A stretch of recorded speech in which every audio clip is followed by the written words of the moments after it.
semuanya, selamat pagi teman-teman.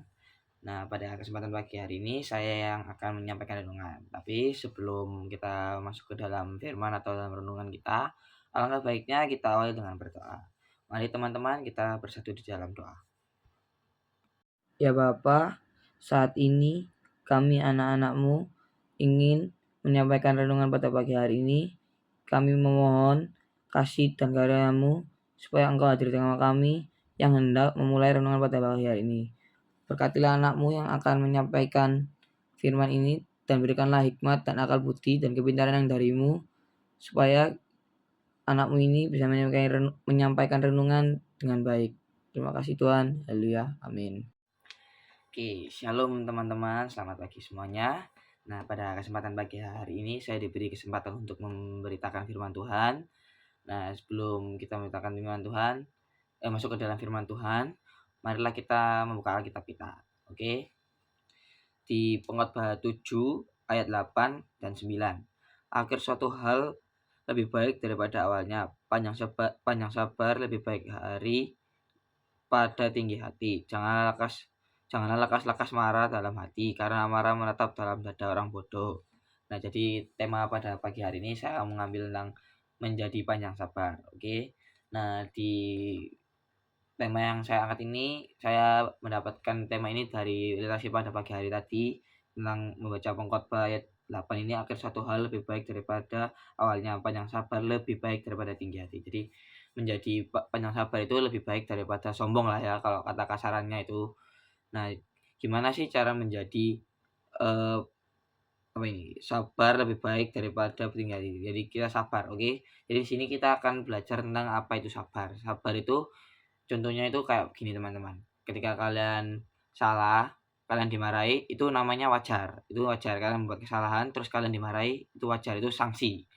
Nah, kalau sabar ini ketika kalian tidak salah, kalian tidak ikut campur dalam hal itu, tapi kalian kena sangkut paut, kena fitnah, kena dampak atau imbas, tapi kalian tidak melakukan hal itu. Itu kalian tidak membales, terus kalian tidak tapi kalian malah mengampuni. Nah, itu namanya sabar. Jadi definisi sabar itu begitu.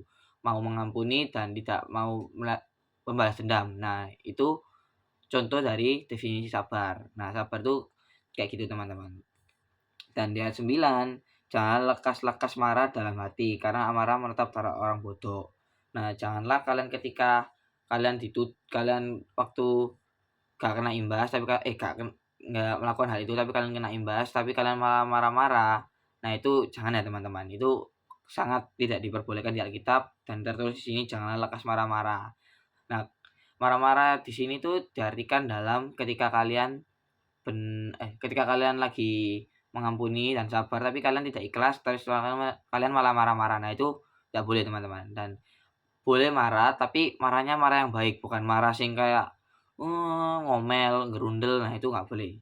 Nah, karena ketika kita marah, nah, amarah itu menetap di dada orang bodoh. Nah, ketika marah, kalian otomatis menjadi orang bodoh, teman-teman.